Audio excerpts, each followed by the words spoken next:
नमस्ते दोस्तों, स्वागत है आप सभी का अपने YouTube channel Manoj Jangid classes में।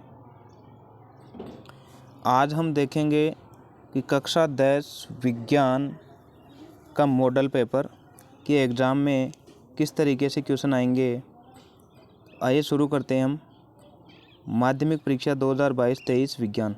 अगर आप चैनल पर नए हैं तो चैनल को सब्सक्राइब कीजिए, वीडियो को लाइक कीजिए और अगर वीडियो पसंद आए तो कमेंट कीजिए और अपने दोस्तों के साथ भी शेयर कीजिए। तो आज का हमारा पहला प्रश्न है, देखो पहले प्रश्न के में हमसे पूछे जाएंगे मल्टीपल चॉइस क्वेश्चन। तो इसमें पहला क्वेश्चन है कि मानव में फुसफुस या फेफड़े किस तंत्र का भाग है। तो मानव में जो फुसफुस या फेफड़े हैं वो किस तंत्र का भाग है, पोषण, उत्सर्जन, श्वसन या परिसंचरण। तो जो फेफड़े हैं वो श्वसन का भाग है। श्वसन क्रिया के अंदर महत्वपूर्ण भाग हमारे फेफड़े निभाते हैं। तो इसका सही उत्तर हो जाएगा ऑप्शन से। फिर है क्वेश्चन नंबर 2 कि निम्न में से कौन सा पादप हार्मोन है, यानी कि हमको पादप हार्मोन का नाम बताना है। इंसुलिन है, थायरोक्सिन है, एस्ट्रोजन है या ऑक्सिन है। तो देखो जो इंसुलिन, थायरोक्सिन और एस्ट्रोजन ये जो तीन हैं ये जंतु हार्मोन है, जंतु हार्मोन है। लेकिन जो ऑक्सीजन है ऑप्शन नंबर द ये ऑक्सिन ये है हमारे पास पादप हार्मोन। तो पादप हार्मोन का नाम है ऑक्सीजन और इसका कार्य क्या है, ये पौधे की लंबाई में वृद्धि करते हैं, कोशिकाओं में वृद्धि करते हैं। क्वेश्चन नंबर 3 है, कौन से वैज्ञानिक को आनुवंशिकता का जनक कहते हैं। बेटसन, मेंडल, मॉर्गन या मेंडलीफ। तो कौन से वैज्ञानिक को हम आनुवंशिकता का जनक कहेंगे, तो ऑप्शन से आएगा मेंडल। तो मेंडल को हम आनुवंशिकता का जनक कहते हैं। जो मेंडलीफ है ऑप्शन द इन्होंने अपनी आवर्त सारणी दी थी और उस आवर्त सारणी का नाम है मेंडलीफ की आवर्त सारणी।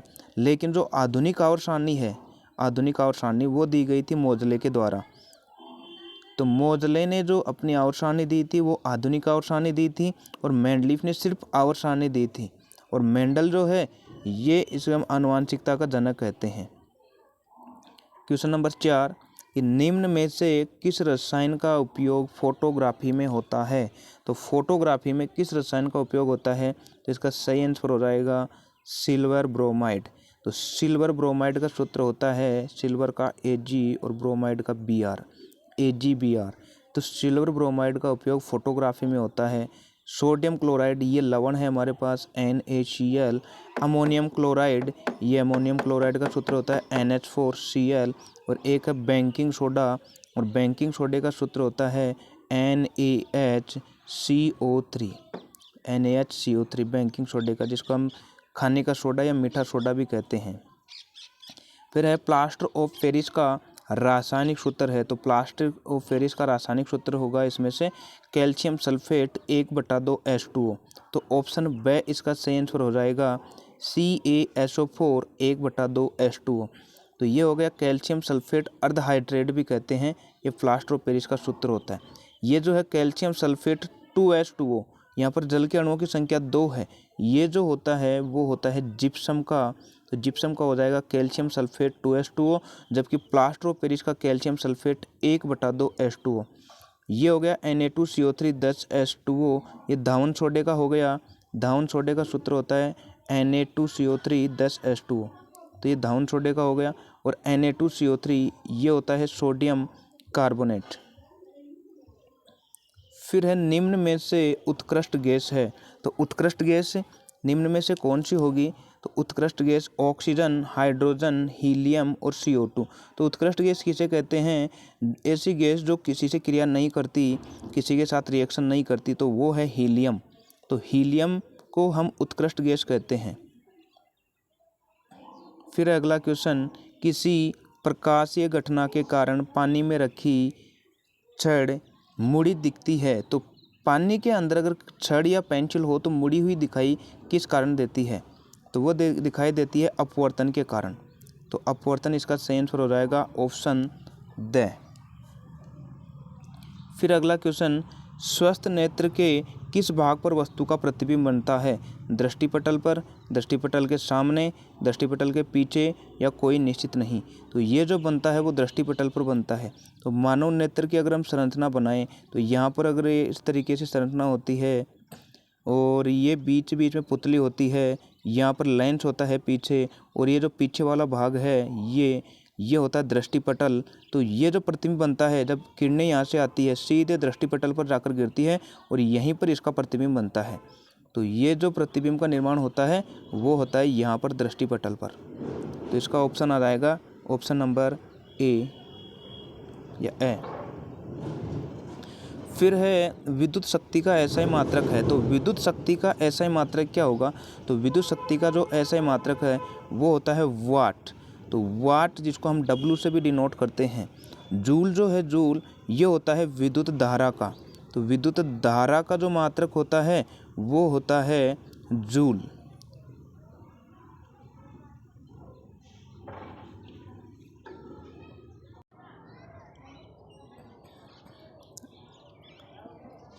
तो विद्युत शक्ति का जो एसआई मात्रक है वो होता है वाट, जिसको हम डब्ल्यू से लिखते हैं। जूल जो है, जूल ये होता है विद्युत ऊर्जा का मात्रक। तो ऊर्जा का मात्रक जो होता है वो होता है जूल। एम्पियर जो है, एम्पियर ये होता है विद्युत धारा का मात्रक। तो धारा का मात्रक होता है एम्पियर। और ये जो वोल्ट है, ये वोल्ट होता है विभव या विभवांतर का मात्रक। तो विभव या विभवांतर का मात्रक वोल्ट होता है, एम्पियर होता है विद्युत धारा का मात्रक, वाट जो है विद्युत शक्ति का, और जूल है विद्युत ऊर्जा का।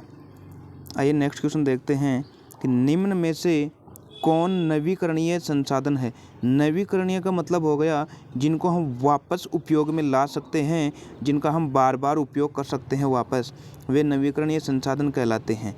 तो देखो, सौर ऊर्जा, कोयला, पेट्रोल और प्राकृतिक गैस। कोयले को हम दोबारा उपयोग में नहीं ले सकते और प्राकृतिक गैस का भी हम दोबारा उपयोग नहीं कर सकते, पेट्रोल का भी हम दोबारा उपयोग नहीं कर सकते, लेकिन जो सौर ऊर्जा है इसका हम वापस उपयोग करते हैं। तो नवीकरणीय के अंदर जो आएगा वो सौर ऊर्जा आएगा, ऑप्शन ए। फिर क्वेश्चन नंबर 12, निम्न में से कौन आहार श्रृंखला का निर्माण करते हैं? आहार श्रृंखला का निर्माण कौन करेगा? तो इनमें से देखते हैं घास, गेहूं और आम। देखो, घास, गेहूं और आम ये एक ही श्रेणी के बन गए तो इनको खाने वाला कोई है नहीं, तो आहार श्रृंखला का निर्माण नहीं होगा। फिर देखते हैं घास, बकरी और मानव। देखो, घास जो है, घास को बकरी खा जाती है और बकरी को मानव, तो इसलिए आहार श्रृंखला का निर्माण करते हैं। तो ऑप्शन बी इसका सही आंसर हो जाएगा। फिर है क्वेश्चन नंबर 12, टिहरी बांध बना है। जो ये बांध है वो कौन सी नदी पर बना है? तो ये जो टिहरी बांध है ये बना है गंगा नदी पर। तो ऑप्शन ए इसका सही आंसर होगा, गंगा नदी पर। तो ये हो गए हमारे पास मल्टीपल चॉइस के क्वेश्चन। फिर है क्वेश्चन नंबर 2 आएगा हमारे पास कि रिक्त स्थानों की पूर्ति कीजिए। तो रिक्त स्थानों की पूर्ति देखो, इसमें हमारे पास पहला क्वेश्चन है, कार्बन कार्बन एकल बंध युक्त यौगिक कहलाते हैं। अगर कार्बन और कार्बन के मध्य सिर्फ एकल बंध है तो ऐसे यौगिक कहलाएंगे, वो कहलाएंगे एल्केन। तो ऐसे यौगिक कहलाएंगे एल्केन, तो एल्केन कहलाते हैं। फिर है क्वेश्चन नंबर 2 कि परमाणु के किसी कोश में इलेक्ट्रॉनों की अधिकतम संख्या ज्ञात करने का सूत्र होता है। तो सूत्र होता है 2n²। तो 2n² सूत्र होता है इलेक्ट्रॉनों की संख्या ज्ञात करने का। फिर है क्वेश्चन नंबर 3, दो तंत्रिका कोशिका के मध्य खाली स्थान को कहते हैं। तो इसको कहते हैं हम सिनेप्स। सिनेप्स या जिसको हिंदी में कहते हैं संधि स्थल, जिसको हम कहते हैं संधि स्थल भी कहते हैं, सिनेप्स या संधि स्थल। फिर है क्वेश्चन नंबर, इसी में 4 है कि ए व बी के नाम लिखिए। तो ये जो हमारे पास रासायनिक अभिक्रिया है इसमें ए और बी को पहचानना है। देखो, यहाँ पर कार्बन डाइऑक्साइड है, ये जल के साथ अभिक्रिया करके यहाँ पर ये बना रही है ग्लूकोज और ऑक्सीजन। तो ये जो अभिक्रिया होती है वो प्रकाश संश्लेषण की अभिक्रिया होती है, क्योंकि पेड़ पौधे जो हैं वो CO2 को ग्रहण करके जल की उपस्थिति में अपना भोजन बनाते हैं ग्लूकोज के रूप में और ऑक्सीजन को बाहर निकालते हैं। तो किस किस की उपस्थिति में? तो एक तो प्रकाश की उपस्थिति में, प्रकाश की उपस्थिति में। और जो बी है, जो पत्तियों में जो क्लोरोफिल पाया जाता है, क्लोरोफिल, तो ये क्लोरोफिल और एक हो गया प्रकाश। तो ए की जगह आ जाएगा प्रकाश और बी की जगह आ जाएगा क्लोरोफिल। फिर है 5 कि उपरोक्त चित्र में प्रतीक चिन्ह अवयव के लिए प्रयुक्त होता है। तो ये जो प्रतीक है ये किसके लिए हम प्रयुक्त करते हैं, तो ये करते हैं सेल के लिए। जो विद्युत सेल है तो सेल का प्रतीक कुछ इस तरीके से होती है, जिसमें एक लंबी रेखा होती है, एक छोटी रेखा। लंबी रेखा ये प्लस को दर्शाती है और छोटी रेखा माइनस को दर्शाती है। अगला क्वेश्चन है कि विद्युत जनित्र यांत्रिक ऊर्जा को ऊर्जा में बदलती है। तो कौन सी ऊर्जा में बदलती है ये, तो यांत्रिक ऊर्जा को विद्युत ऊर्जा में बदलती है। यांत्रिक ऊर्जा को विद्युत ऊर्जा में बदलती है। तो ये हो गया क्वेश्चन नंबर 2। तो पहले के अंदर हमने मल्टीपल चॉइस क्वेश्चन देखे थे, जो क्वेश्चन हमारे पास उनकी संख्या थी 12, और फिर सेकंड था कि हमको रिक्त स्थानों की पूर्ति करनी थी, तो सेकंड के अंदर थे 6 क्वेश्चन। अब आएगा क्वेश्चन नंबर 3 कि शॉर्ट आंसर टाइप। तो ये आएगा क्वेश्चन नंबर 3 में इनकी संख्या भी शायद 12 तक होगी। जैसे कि पहला क्वेश्चन है अवक्षेपण अभिक्रिया किसे कहते हैं। सेकंड क्वेश्चन है उदासीन विलयन के पीएच का मान लिखो। इसी में थर्ड क्वेश्चन है मिश्र धातु के 2 उदाहरण लिखो। क्वेश्चन नंबर 4 है मेथेन की इलेक्ट्रॉन बिंदु संरचना बनाइए। और क्वेश्चन नंबर 5 है कि मेंडलीफ की आवर्त सारणी की कोई एक कमी लिखिए। फिर है छठवां कि शरीर का संतुलन मस्तिष्क का कौन सा भाग करता है। और क्वेश्चन नंबर 7 है कि नर में पाए जाने वाले लैंगिक हार्मोन का नाम लिखिए। क्वेश्चन नंबर 8 है कि विद्युत परिपथ में वोल्ट मीटर का कार्य बताइए। क्वेश्चन नंबर 9 है क्षण चुंबक के चारों ओर चुंबकीय क्षेत्र रेखाओं का चित्र बनाओ। क्वेश्चन नंबर 10 है जीवाश्म ईंधन के 2 उदाहरण लिखिए। क्वेश्चन नंबर 11 है ओजोन परत का एक लाभ लिखो। और क्वेश्चन नंबर 12 है फ्लेमिंग के वाम हस्त नियम में अंगूठा किसकी दिशा को दर्शाता है। तो ये आ गया फिर क्वेश्चन नंबर 4 फिर अलग से। तो क्वेश्चन नंबर 3 में हमारे पास 12 क्वेश्चन है। आइए इनके आंसर देखते हैं हम। तो पहला है अवक्षेपण अभिक्रिया किसे कहते हैं। अवक्षेपण अभिक्रिया से आप क्या समझते हैं। तो देखो अवक्षेपण अभिक्रिया क्या होती है। अगर हम ये एक द्विविस्थापन अभिक्रिया का भी प्रकार है। तो द्विविस्थापन अभिक्रिया क्या होती है, ऐसी अभिक्रिया जिसमें अगर हमारे पास कोई 2 अभिकारक हैं तो इनके मध्य सिर्फ आयनों का आदान प्रदान होगा, और इस तरीके से जो हमारे पास कोई एक यौगिक बनेगा वो जल में अविलय होता है। जल में अविलय होता है अर्थात जल में अघुलनशील होता है।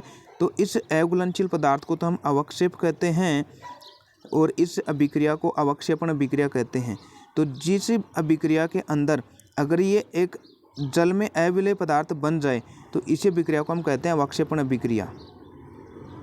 अच्छा, इसमें इसका एक एग्जाम्पल नहीं पूछा रासायनिक अभिक्रिया। अगर हम एग्जाम्पल की बात करें तो एग्जाम्पल एक ले लेते हैं। जैसे एक तो हो गया हमारे पास सोडियम सल्फेट Na2SO4, एक हो गया बेरियम क्लोराइड BaCl2।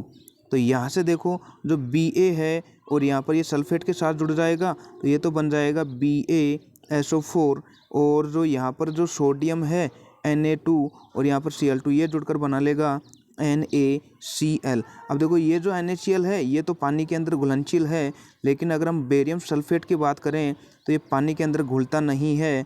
तो ये पानी के अंदर नहीं घुलता है तो ये पदार्थ हो जाएगा अवक्षेप, और इस अभिक्रिया को कहते हैं अवक्षेपण अभिक्रिया। फिर है क्वेश्चन नंबर 2 कि उदासीन विलयन के pH का मान लिखो। तो जो उदासीन विलयन है उसके लिए pH का मान होगा pH बराबर 7 होगा।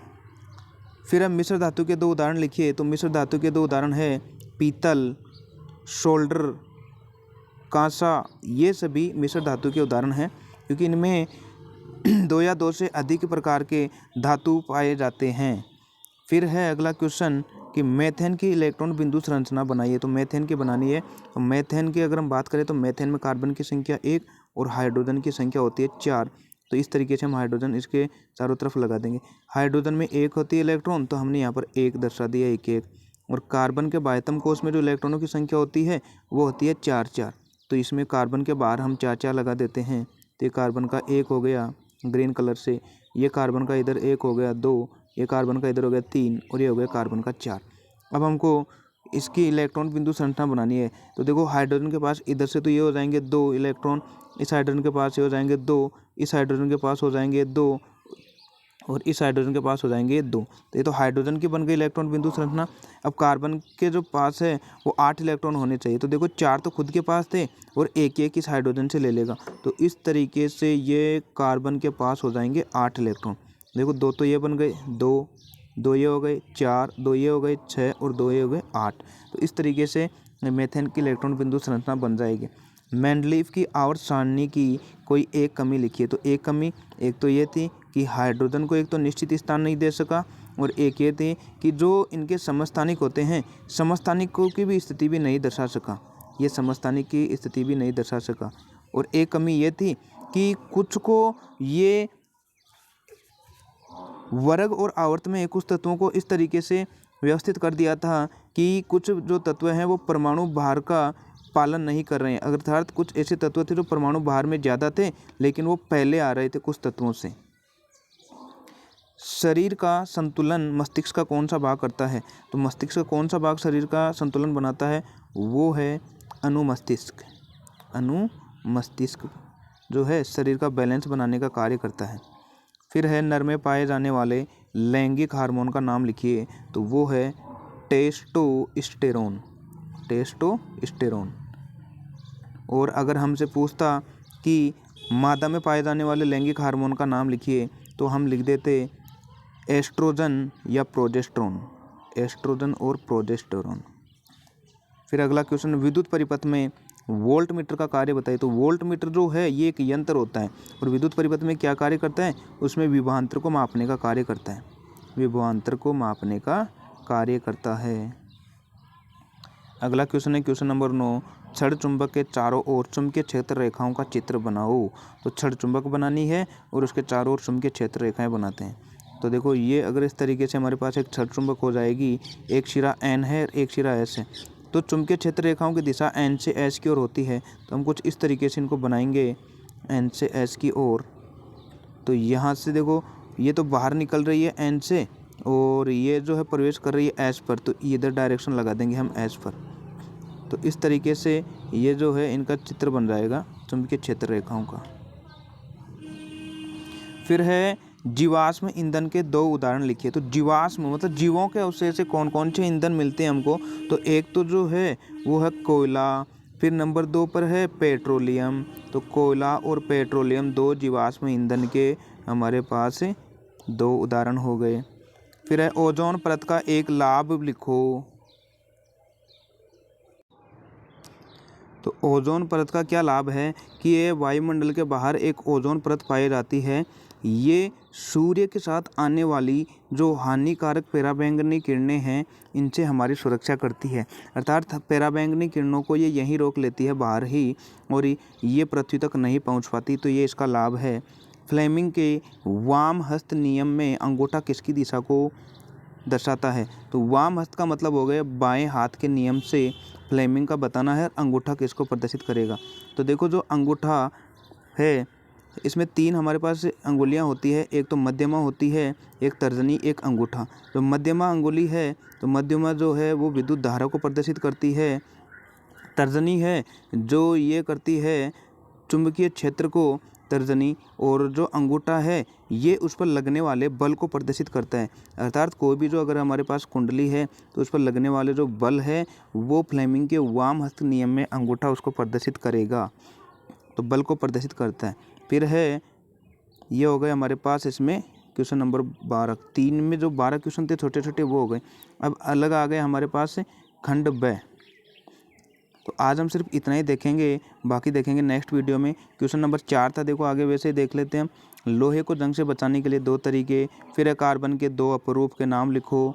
फिर है मिसेल की संरचना का चित्र बनाइए। फिर क्वेश्चन नंबर 7 है कि आवर्त सारणी में बाएं से दाएं जाने पर परमाणु त्रिज्या क्यों घटती है। फिर है आमाशय में पाए जाने वाले अम्ल का नाम व कार्य लिखिए। फिर है क्वेश्चन नंबर 9, प्लेसेंटा किसे कहते हैं इसका कार्य बताइए। फिर है पुष्प की अनुदैर्घ्य काट का चित्र बनाइए। फिर है लेंस की क्षमता का सूत्र व मात्रक लिखो। फिर है किसी चालक का प्रतिरोध किन किन कारकों पर निर्भर करता है, कोई 2। फिर है विद्युत परिपथ तथा साथियों में सामान्यतः उपयोग होने वाले 2 सुरक्षा उपाय लिखिए। फिर क्वेश्चन नंबर 14 है चुंबकीय क्षेत्र की दिशा ज्ञात करने का दक्षिणास्थ अंगुष्ठ नियम लिखिए। और फिर है कि दिए गए विद्युत परिपथ में परिणामी प्रतिरोध कितना होगा। और अगला क्वेश्चन है 16वां कि ऊर्जा के नवीकरणीय स्रोत और अनवीकरणीय स्रोत की परिभाषा लिखिए। फिर है क्वेश्चन नंबर, ये देखो 16 तक हो गए हमारे पास पूरे। अब है खंड 6। खंड 6 में थोड़े बड़े हैं, ये आ गए दीर्घ उत्तरात्मक प्रश्न। लॉन्ग आंसर टाइप, जिसमें 17वां है। पहला क्वेश्चन है कि वसायुक्त खाद्य पदार्थों को विकृत गंधिता से बचाने का एक उपाय लिखो। और ये एक इक्वेशन दी गई है, इसमें अपशयन और उपशयन पूछा है। इसके बाद में है कि मानव में अग्नाशय ग्रंथि से निकलने वाले हार्मोन का नाम और कार्य लिखो और इसकी कमी से होने वाले रोग का नाम लिखो। फिर है मानव में लिंग निर्धारण को समझाओ और इसका आरेख चित्र भी बनाओ। अगला क्वेश्चन है 20वां कि दीर्घदर्शी दोष के निवारण के लिए कौन सा लेंस काम आता है। इसी में बी है सूर्योदय और सूर्यास्त के समय सूर्य का रंग लाल क्यों दिखाई देता है। फिर है खंड द, और खंड द में है हमारे पास 21वां का ए है विरंजक चूर्ण का रासायनिक सूत्र एक उपयोग लिखो। इसी का बी है बेकिंग सोडे का रासायनिक सूत्र एक उपयोग लिखो। इसी में सी है अम्ल व क्षार में कोई 2 अंतर लिखो। फिर है इसी के साथ अथवा में एक और क्वेश्चन है निम्नलिखित को सम्मिलित करो। तो ये हमारे पास कुछ पदार्थों के नाम है और इनसे निकलने वाले अम्ल हैं, इनको सम्मिलित करना है। और इसी में बी है कि धावन सोडे का रासायनिक सूत्र वो उपयोग लिखिए। फिर है 22वां क्वेश्चन, 22वें में ए है कि मानव में उत्सर्जन किसे कहते हैं और मानव उत्सर्जन तंत्र का नामांकित चित्र बनाओ। और इसी में बी है कि मानव में अपोहन या डायलिसिस क्रिया को समझाइए। और इसी के अथवा में एक और क्वेश्चन है कि मानव में भोजन का पाचन किसे कहते हैं, पाचन तंत्र का नामांकित चित्र बनाओ। और अगला क्वेश्चन है भोजन के पाचन का लार का एक कार्य बताओ। फिर है क्वेश्चन नंबर 23, इसमें पहला है अवतल दर्पण द्वारा प्रतिबिंब का किरणारेख बनाओ जबकि वस्तु फोकस एफ पर स्थित है। और इसी का है वास्तविक तथा आभासी प्रतिबिंब में 2 अंतर लिखिए। और इसी में अथवा में एक क्वेश्चन है कि उत्तल लेंस द्वारा बनने वाले प्रतिबिंब का किरण चित्र बनाओ जबकि बिंब की स्थिति अनंत पर हो। जब वस्तु अनंत पर हो तो उसका चित्र बनाना है, कहाँ पर बनेगा, और दर्पण और लेंस में 2 अंतर लिखिए। तो ये हो गए हमारे पास क्वेश्चन पूरे। तो ये था एक मॉडल पेपर। बाकी के जो आंसर है हम नेक्स्ट वीडियो में देखेंगे। आज के लिए सिर्फ हम क्वेश्चन नंबर 1 से लेकर क्वेश्चन नंबर 3 और उसके 12 तक ही देखे हैं। अगर वीडियो पसंद आए तो वीडियो को लाइक कीजिए और अपने दोस्तों के साथ भी शेयर कीजिएगा। धन्यवाद।